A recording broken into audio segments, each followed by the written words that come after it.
Pastor Robert F मसीह को कि वो आए और खुदावंद के जिंदा पाक कलाम को हमारे साथ शेयर करें। Welcome pastor Robert, all the way from USA.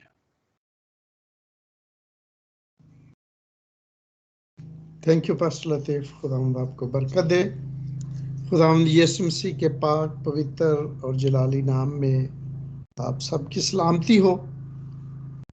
खुदावंद का शुक्र हो कि हम दुनिया के तमाम मुल्कों में जहाँ जहाँ से इस प्लेटफॉर्म पर जमा है, खुदावंद अपने बच्चों को नाम बनाम जानता है और खुदावंद की मोहब्बत है कि गो कि हम एक दूसरे से जिस्मानी तौर पर काफ़ी दूर हैं, लेकिन रूहानी तौर पर हम एक जगह पर जमा हैं और ये खुदावंद का फजल है। हम खुदावंद की हमदोस्ताइश कर सकते हैं, अपनी अर्ज़ें दरख्वास्तें मिनाजात उसके हजूर पेश कर सकते हैं और खुदावंद के कलाम को पढ़ सकते हैं, सुन सकते हैं और समझ सकते हैं। यकीनन खुदावंद का वादा है कि जहाँ मेरे नाम से 2 या 3 जमा होंगे, मैं उनके दरमियान हाजिर हूँगा। तो खुदावंद हमारे दरमियान मौजूद है। आज का कलाम जो खुदावंद ने अपने इस नाचीज़ बंदा को दिया है, उसका उसका अनवान है ईमान के हीरोज़।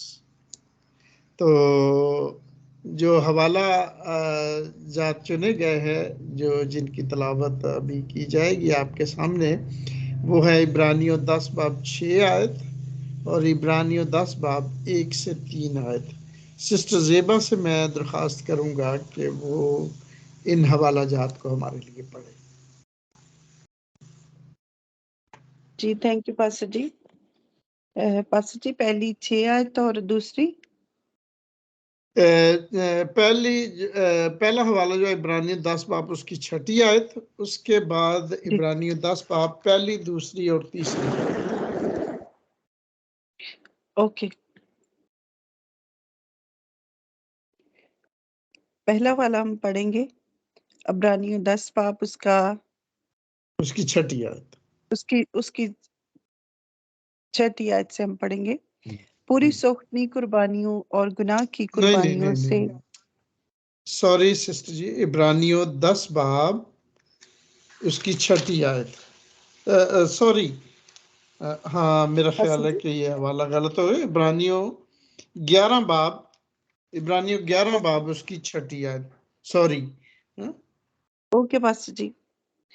और बगैर ईमान के उसको पसंद आना नामुमकिन है, इसलिए कि खुदा के पास आने वाले को ईमान लाना चाहिए कि वो मौजूद है और अपने तालिबों को बदला देता है।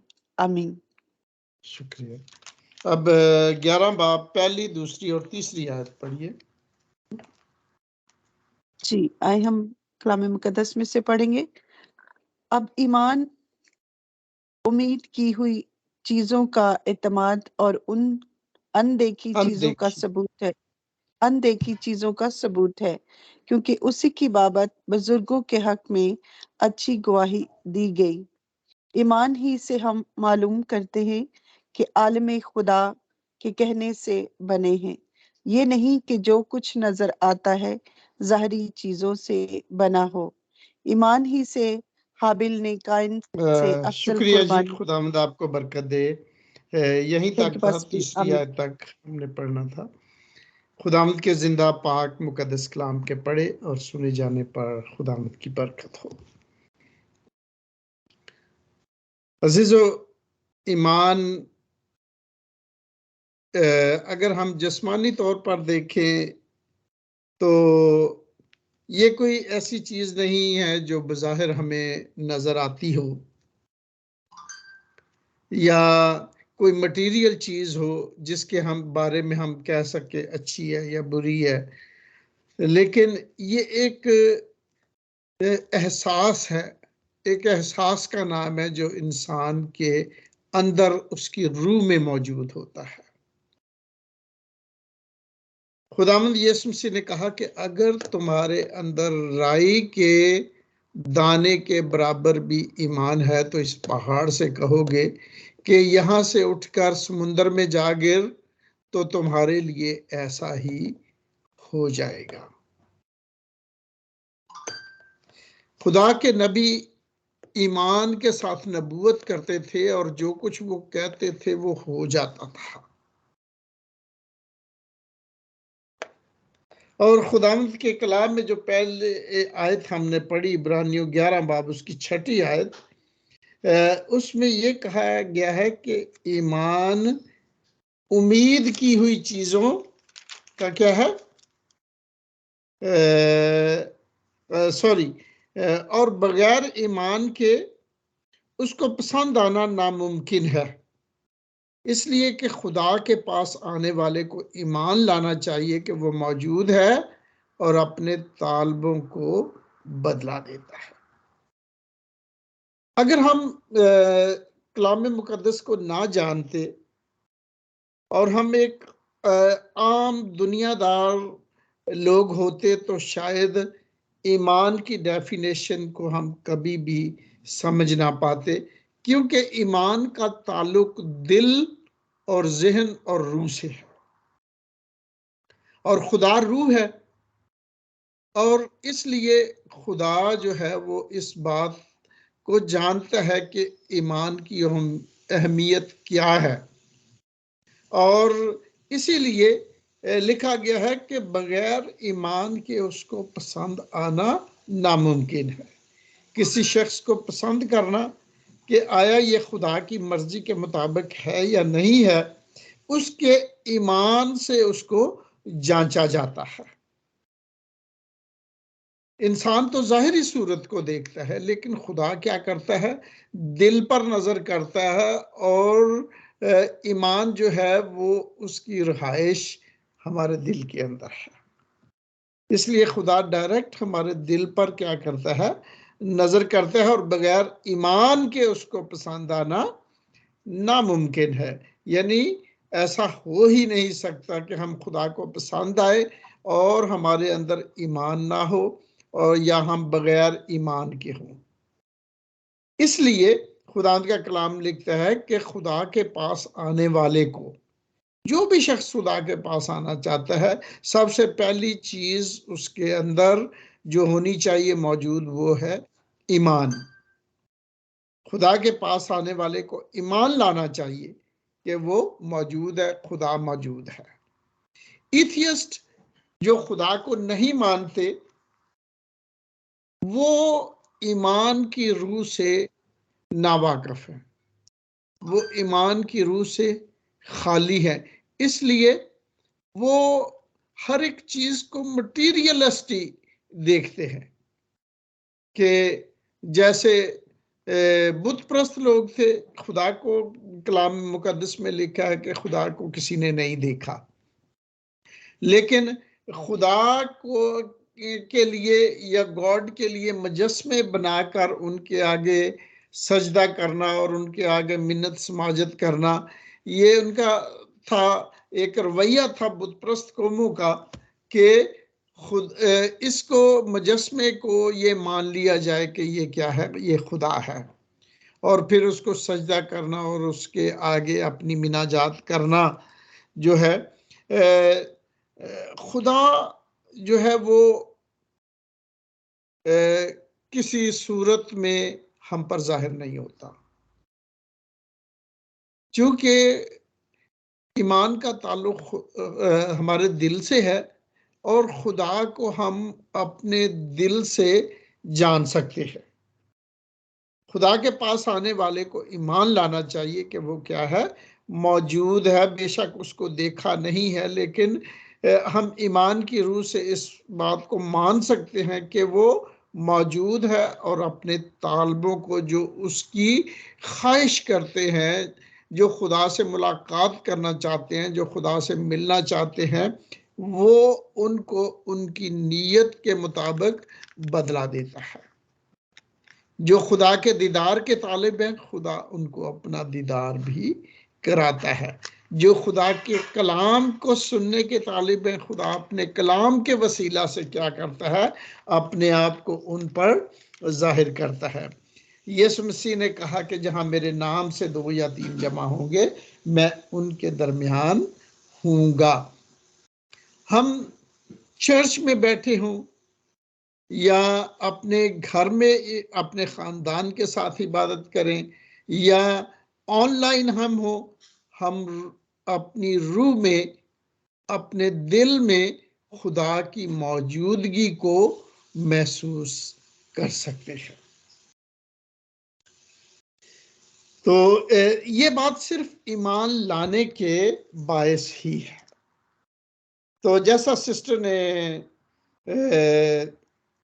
पढ़ा 11वें बाब की पहली, दूसरी, तीसरी आयत में, अब सवाल ये पैदा होता है कि ईमान है क्या चीज कि हम खुदा को देख सके, खुदा की मौजूदगी को महसूस कर सके। ईमान क्या चीज है? पहली आयत में हमने पढ़ा कि अब ईमान उम्मीद की हुई चीजों का एतमाद है। जो चीजें हमने नहीं देखी, जिन चीजों को हम नहीं जानते, सिर्फ उनकी उम्मीद रखते हैं कि वो मौजूद हैं और खुदा हमारे लिए वो सब कुछ करेगा, उनका एतबार करना, एतमाद रखना कि ऐसा हो जाएगा, इसी चीज का नाम ईमान है। अनदेखी चीजों का सबूत है। जो चीजें हमने अपनी आंखों से नहीं देखी, अपने कानों से सिर्फ उनका जिक्र सुना है, उसको हमने कबूल कर लिया है। एक छोटा बच्चा है, चाहे आप उससे कोई बात झूठ ही कह रहे हो, अगर आप उसके माँ हैं या बाप हैं, तो वो इस बात को बिला तामुल तस्लीम कर लेगा कि जैसा मेरी माँ या मेरे बाप ने कहा है ऐसा ही है। अगर आप सफेद रंग को काला कह रहे हैं, तो आपका बच्चा जो मासूम है वो इस बात को तस्लीम कर लेगा कि जो मेरी माँ ने या मेरे बाप ने कहा है वो बात ठीक है। तो जब हम खुदा की कही हुई बात को तस्लीम कर लेते हैं, तो इसी का नाम क्या है? ईमान है। और ईमान जो है, खुदा इसकी वजाहत अपने रास्तबाज बंदों के वसीला से हम पर जाहिर करता है कि उनमें ईमान था, उन्होंने ईमान को कैसे कबूल किया और ईमान के वसीला से उन्होंने क्या बरकत पाई। पहली बात यह है कि ये ईमान ही है जिससे हम मालूम करते हैं कि आलिम खुदा के कहने से बने हैं। क्योंकि अगर हम पैदाइश पहला बाब जाएं तो लिखा है, और खुदा ने इब्तदा में ज़मीन व आसमान को बनाया, ज़मीन वीरान और सुनसान थी, गहराओं के ऊपर अंधेरा था, खुदा की रूह पानी की सतह पर जुम्बिश करती थी, और खुदा ने कहा कि रोशनी हो जा और रोशनी हो गई। तो हम उस वक्त में या उस जमाने में मौजूद नहीं थे, कोई भी इस बात का चश्मदीद गवाह नहीं है कि मैंने खुदा को ये काम करते हुए देखा। आया खुदा था भी या नहीं था, लेकिन चूंकि कलाम में लिखा है कि खुदा था तख्लीक से पहले, और उसने ये काम इस तरह से किया। जमीन हमारी जो है, इसकी कोई शक्ल सूरत नहीं थी, तो खुदा ने इसको अपनी हिकमत से वजूद में लाया। ये हम ईमान से इस बात को क्या करते हैं? तस्लीम करते हैं। लेकिन जो खुदा को नहीं मानते, उनके बारे में ये है कि वो रूहानी तौर पर क्या है? नाबीना है, और उनको कुछ नजर नहीं आता कि वो यही मानते हैं कि बस जो कुछ हमें नजर आ रहा है ना, यही सब कुछ है।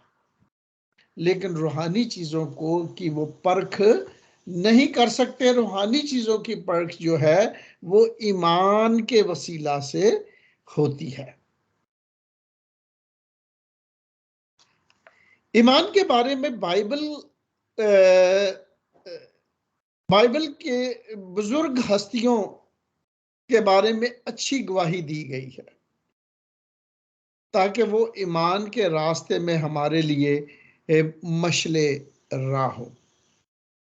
क्योंकि इससे क्या बनता है, जब हम उनके हालात को, उनका हिस्ट्री को, उनकी जिंदगी को हम पढ़ते हैं, उसका मुतालिया करते हैं, तो ईमान ने जिस तरीके से उनकी जिंदगी में काम किया, हम हमारे ईमान में तरक्की होती है, हम ईमान में बढ़ते हैं और खुदा को और उसके कामों को ज्यादा बेहतर तरीके से जान सकते हैं। और खुदावंद ने ईमान के इन हीरोज को हमारे सामने बड़ी एक लंबी चौड़ी फहरिस्त के साथ पेश किया है। और अगर हम सबकी जिंदगी पर गौर करें तो पैगाम जो है आज का बहुत लंबा हो जाएगा, लेकिन हम चंद एक ईमान के हीरोज की जिंदगी पर गौर करेंगे। तो सबसे पहले बात यह है कि हम कैसे मालूम करते हैं कि ये दुनिया, चांद, सूरज और सितारे, ये कायनात किस तरह वजूद में आई। इसका सारा दारो मदार महज और ईमान पर है। एक एथियस्ट आपकी इस बात पर हंसेगा कि जिस चीज को आपने देखा नहीं है, जिस खुदा को आपने देखा नहीं है, जिस काम को आपने होते नहीं देखा, आप उसको कैसे मान सकते हो।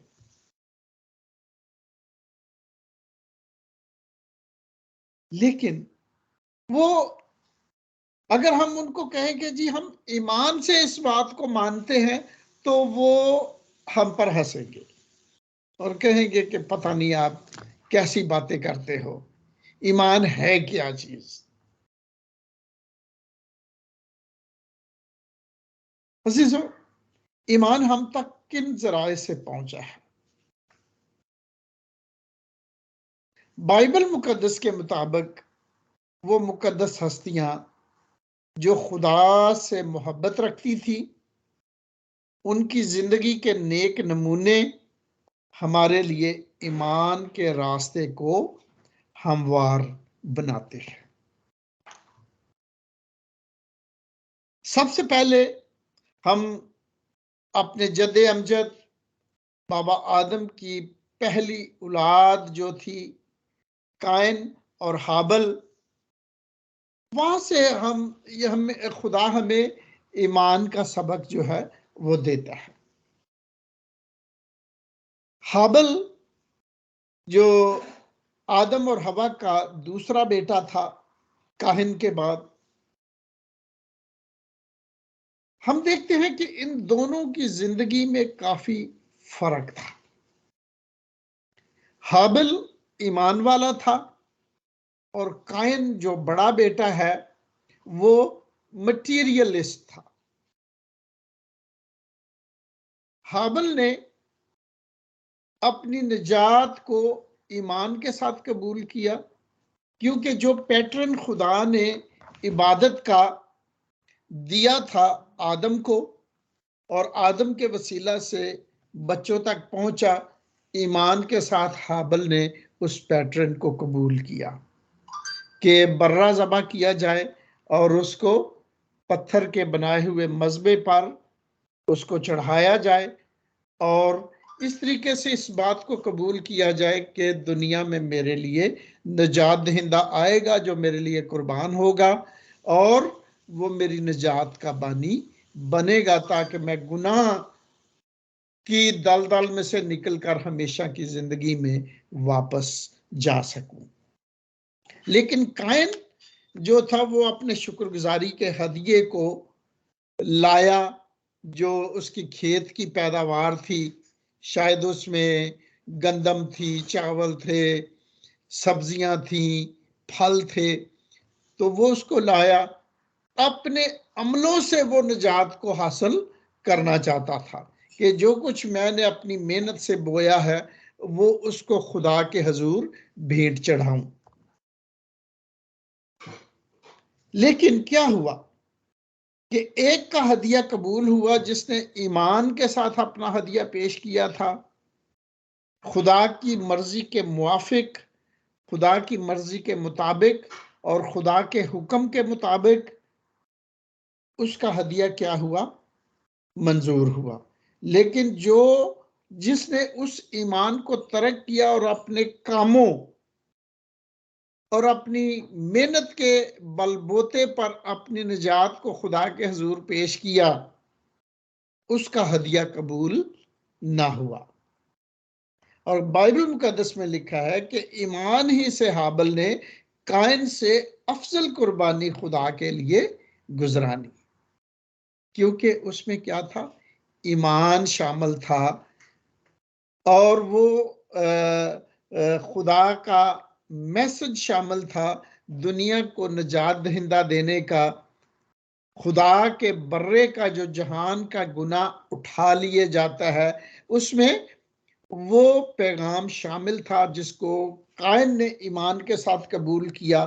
लेकिन हाबिल ने ईमान के साथ कबूल किया लेकिन काहिन ने कबूल ना किया। इसलिए हाबिल की कुर्बानी खुदा के हुजूर मंजूर ठहरी। नतीजा क्या हुआ? इस अमल के सबब से उसके रास्तबाज होने की गवाही दी गई कि हाबिल जो है वो क्या है? खुदा का रास्तबाज बंदा है, जबकि कायन जो है वो शरीरों में शामिल किया गया। दूसरा ईमान का हीरो हनूक है। हनूक के बारे में खुदावंद का कलाम बताता है कि वो 365 बरस खुदा के साथ साथ ईमान की राह पर चला।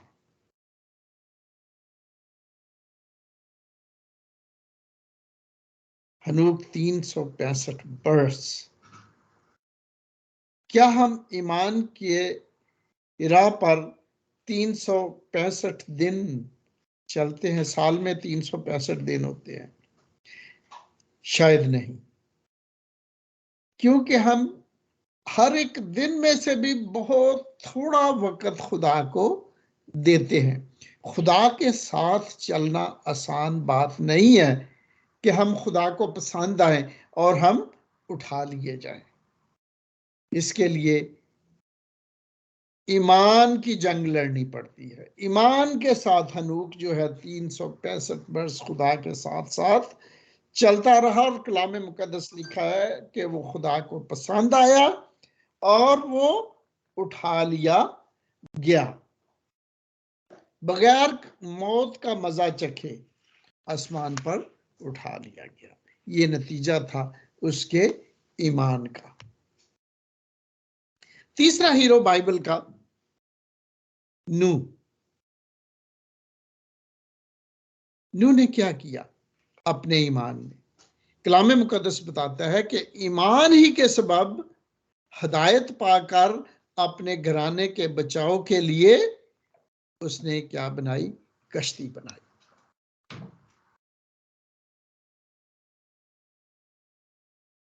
नतीजा क्या हुआ? नतीजा यह हुआ कि दुनिया खुदा के हजूर मुजरम ठहरी और नूह रास्तबाजी का वारिस हुआ। उसने अपने घराने को और अपने आप को उस बड़े तूफान से जिसने पूरी दुनिया को तबाह कर दिया था, उसने अपने घराने को, अपने 3 बेटों को, 3 बहुओं को, अपनी बीवी को, अपने आप को और उन जानवरों को जो उसके साथ कश्ती में बचा लिया। अब चौथे हीरो की तरफ जाते हैं और वो है इब्राहिम। इब्राहिम को जब खुदा की तरफ से हुक्म मिला तो ईमान से फरमाबरदारी की और उस जगह चला गया जिसे मिरास में लेने वाला था।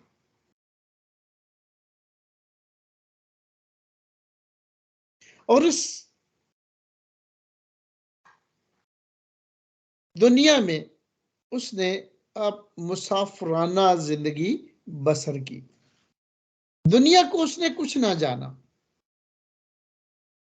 गो के खुदा ने मुल्क कनान उसके लिए और उसकी औलाद के लिए, जिसके बारे में खुदा ने उसको कहा था कि मैं तेरी औलाद को आसमान के सितारों और समुंदर की रेत की मानद कर दूंगा, इस बात को उसने ईमान से कबूल किया जबकि उसके पास कोई औलाद ना थी।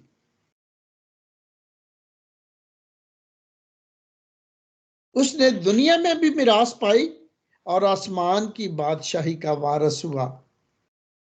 उसने दुनिया से दिल नहीं लगाया। उसने कोई महल दुनिया में नहीं बनाया, कोई पत्थरों का घर उसने नहीं बनाया। वो उसने अपनी सारी उम्र टेंट्स में, कपड़े के तंबुओं में उसने बसर की और जगह जगह जाता और जहां जहां वो अपना डेरा लगाता वहां पर वो मज़बा बनाता और कुर्बानी खुदा के हजूर किया करता था। जब वो वहां से शिफ्ट हो जाता तो वो कुर्बान का वहीं पर रहती और लोग आने जाने वाले इस बात को जानते कि यहां से खुदा का रास्तबाज बंदा यहां पर ठिकाना करके गया है। उसका ईमान जो है वो दूसरे लोगों पर जाहिर होता। उसने दुनिया से दिल नहीं लगाया बल्कि मुसाफिराना जिंदगी बसर की ईमान ही के वसीला से। उसकी नजर दुनिया के मुल्कों पर नहीं, गो के खुदा ने उसको दिए थे, बल्कि उसकी नजर आसमानी मकाम पर थी। ऐसी जगह जहां ना मौत, ना मातम, ना आहो नाला, ना दर्द, इस दुनिया के दुखों से खुदा के रास्तबाज बंदों का कोई ताल्लुक ना होगा। इसी तरह से इब्राहिम की बीवी सारा, वो भी खुदा की ईमानदार बंदी थी, रास्तबाज बंदी थी। नहायत बुजुर्गी की हालत में वादा करने वाले को सच्चा जाना। वादा करने वाला कौन था? खुदावन था। उसने कहा था कि सारा के हां बेटा होगा, वो हामला होगी, और खुदावंत के हुक्म के मुताबिक ईमान के साथ उसने इस पैगाम को कबूल किया और वो हामला होने की उसने कुव्वत पाई। गो कि वो नहायत बुजुर्ग 90 साल की थी। इसके बाद हम देखते हैं इसहाक जो इब्राहिम का बेटा था, वो भी ईमानदार था। कलाम मुकद्दस बताता है कि ईमान ही से इसहाक ने होने वाली बातों की बाबत याकूब और ईसाऊ दोनों को दुआ दी। याकूब और ईसाऊ उसके बेटे थे, आप सब जानते हैं। और याकूब ने वो खास बरकत जो नबियाना बरकत थी, वो उनसे उनको जानता था, उनकी कदर कीमत को जानता था, चाहे उसने धोखे से अपने बाप से वो ली और वो बरकत उसने ली। ईसाऊ थोड़ा मटेरियलिस्ट था और वो उसने उन बरकत की कदर ना की। जब उसको भूख लगी वो याकूब के पास आया और कहने लगा कि मैं तो भूख से मर रहा हूं, तो तू क्या पका रहा है, मुझे खाने को दे। तो उसने कहा कि मैं दाल बना रहा हूं। तो उसने कहा कि इससे पहले कि मैं मर जाऊं मुझे कुछ खिला दे, क्योंकि मैं मरने को हूं भूख से।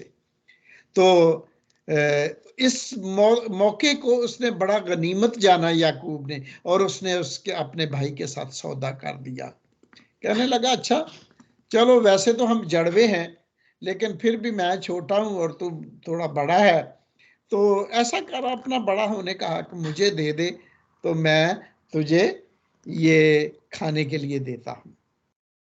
तो उसने अपने बड़े होने के हक को ईसाऊ ने नाचीज जाना और अपनी भूख और मटेरियल चीज को ज्यादा अहमियत दी, और उसने अपने बड़े होने के हक को नाचीज जानकर, बेकदर जानकर उसने अपने बड़े होने के हक को बेच दिया ताकि उसको खाने को मिल जाए। तो हम देखते हैं कि आगे चलकर हम देखते हैं कि तमाम नबियाना और नबूवती बरक़ात जो है याकूब और उसकी नस्ल को मिली, जबकि उन बरक़ात से वो खाली रह गया, महज जिस्मानी बरक़ात उसको मिली जिनकी कोई अहमियत ना थी। और गो के ईसाऊ बाद में इसके बाद पछताया, लेकिन जो बरक़ात याकूब को मिली थी, रूहानी बरक़ात, वो उसके लिए नहायत अजीम थी, जिससे वो खुदा का फर्जंद ठहरा याकूब। आगे चलकर हम देखते हैं कि याकूब के बेटों में से यूसुफ, ये भी ईमान का हीरो है। कलाम मुकद्दस बताता है कि ईमान ही से यूसुफ ने बनी इसराइल के खरूज का जिक्र किया। जब बनी इसराइल मुल्क मिस्र में गुलामी की जिंदगी बसर कर रहे थे, तो यूसुफ ने अपने भाइयों के साथ जिक्र किया कि खुदा एक दिन तुम्हें क्या करेगा, इस मुल्क से ले जाएगा और उस सरजमीन में, मुल्क कनान में पहुंचाएगा, जिसका वादा खुदा ने इब्राहिम हमारे जद अमजद और इजहाक और याकूब से किया है। और उसने अपने भाइयों को हदायत की कि जब तुम यहां से जाओ तो मेरी हड्डियों को अपने साथ लेते जाना, ताकि मेरी हड्डियां भी उस सरजमीन में दफन हों जो खुदा ने हमें मिरास के तौर पर दी है। ये ईमान के वसीला से। उसके बाद हम देखते हैं कि मूसा की मां के बारे में हम जानते हैं। कलाम मुकद्दस बताता है कि ईमान ही से मूसा की मां ने और बाप ने उसके पैदा होने के बाद 3 महीने तक उसको छुपाए रखा और बादशाह के हुक्म से ना डरे। हाँ, कितनी खूबसूरत बात है। बाज दफा हुकूमत के वसीला से भी और गैर अक़वाम के वसीला से भी हमारे ईमान को आजमाया जाता है। बाज लोग ये टीचिंग दे रहे हैं कि जब दुनिया पर मुश्किल वक्त आएगा, हजार सानी का वक्त आएगा, तो कलीसिया उससे पहले जो है वो उठा ली जाएगी, ताकि उन दुखों को, उन मुसीबतों को जो दुनिया पर आने वाली हैं, उनका कोई हिस्सा ना हो। लेकिन मेरे अजीजों, ये बात हकीकत पर मबनी नहीं है। यीशु मसीह ने कहा कि मेरे नाम की खातिर तुम कत्ल भी किए जाओगे, कैद में भी पड़ोगे और भूखे भी रहोगे और तरह तरह की मुसीबतों का शिकार होगे, लेकिन जान देने तक भी वफादार रह तो मैं तुझे जिंदगी का ताज दूंगा। कलीसिया को इन दुखों में से गुजरना जरूर है, ताकि खुदा की नजर में हमारे ईमान को जांचा जाए कि हम ईमान वाले हैं या बरगश्ता होने वाले हैं या भटकने वाले हैं या ईमान से फिर जाने वाले हैं। वहीं पर आजमाइशों की भट्टी में ताकर हमारे ईमान को परखा जाएगा कि हम कुंदन है या खोटा माल है। तो हम देखते हैं कि खुदा के बंदा इमरान, जो कि मूसा का बाप था, और उसकी माँ, उन्होंने बादशाह के हुक्म से ना डरे और जो बेटा खुदा ने उनको दिया था उसकी उन्होंने पूरी हिफाजत की।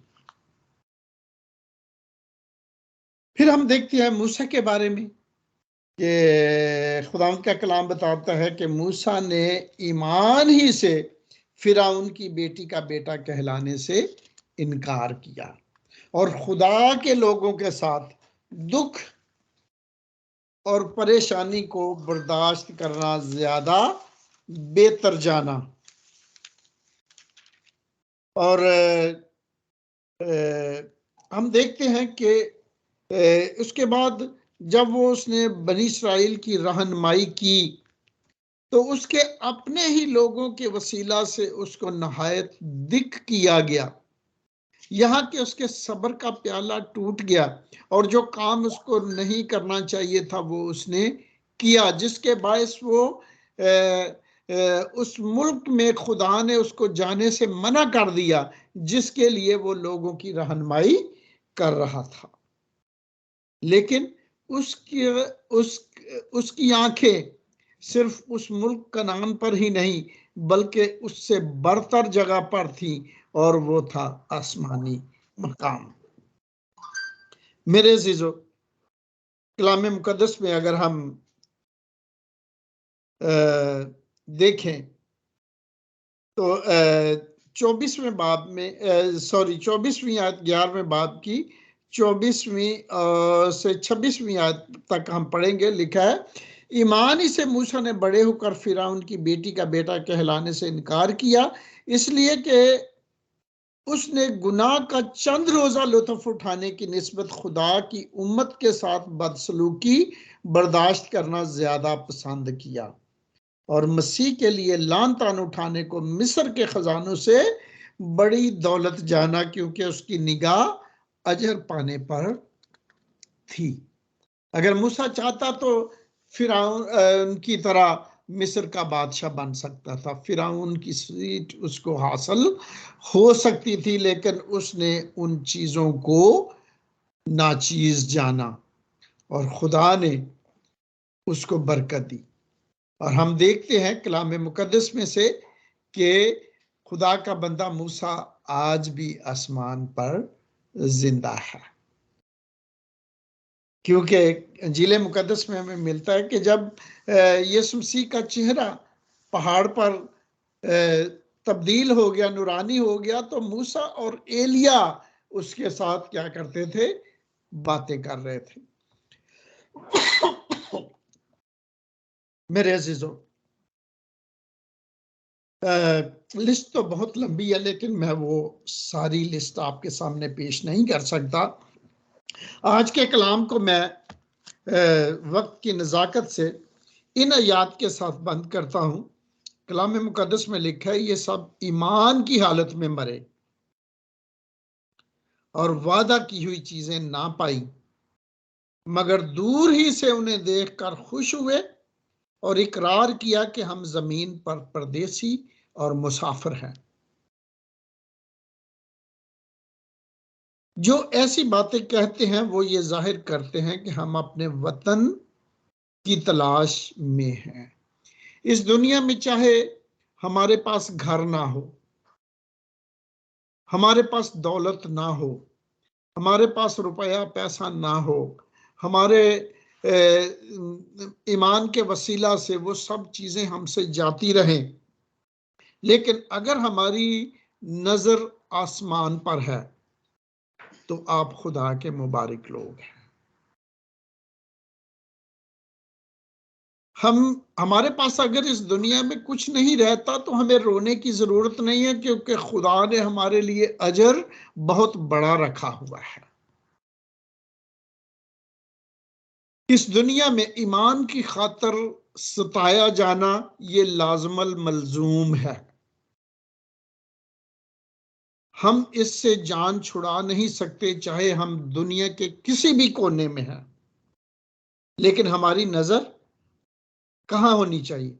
अपने आसमानी वतन की तलाश में होनी चाहिए। खुदावंद के कलाम में लिखा है कि आसमान की बादशाही की तलाश में रहो तो दुनिया की चीजें तुम्हें मिल जाएंगी। अगर ये सब किस वजह से? ईमान के वसीला से है। अगर हमारा ईमान है कि खुदा के पास हमारे लिए बेहतर अजर है, तो जमीन की सुलेमान ने खुदा से एक मुनासिब चीज मांगी जो खुदा की मर्जी के मुआफिक थी कि ऐ खुदा, मैं उस बच्चे की मानद हूं जो घर से बाहर चला जाता है लेकिन वापसी में घर का रास्ता भूल जाता है। तेरी कौम बनी इसराइल 12 कबीलों पर मुश्तमिल बहुत बड़ी कौम है। खुदा, मैं इनके आगे एक बच्चे की मानद हूं, मैं इनका बादशाह होकर इनका इंसाफ नहीं कर सकता। अरे खुदा, मुझे हिकमत और दनाई दे ताकि मैं तेरी इतनी बड़ी कौम का क्या कर सकूं, इंसाफ कर सकूं। खुदा को यह बात पसंद आई और खुदा ने कहा कि सुलेमान, जो तूने मांगा है मैं तुझे ये भी दूंगा, और जो तुझे नहीं मांगा, दौलत और हशमत और बुजुर्गी और तेरी फौजी कुवत, वो भी मैं तुझे क्या करूंगा, दूंगा। और खुदा ने उसको दिया। सुलेमान जैसा बादशाह ना दुनिया में आया ना दुनिया में फिर आएगा। तो मेरे अजीजों,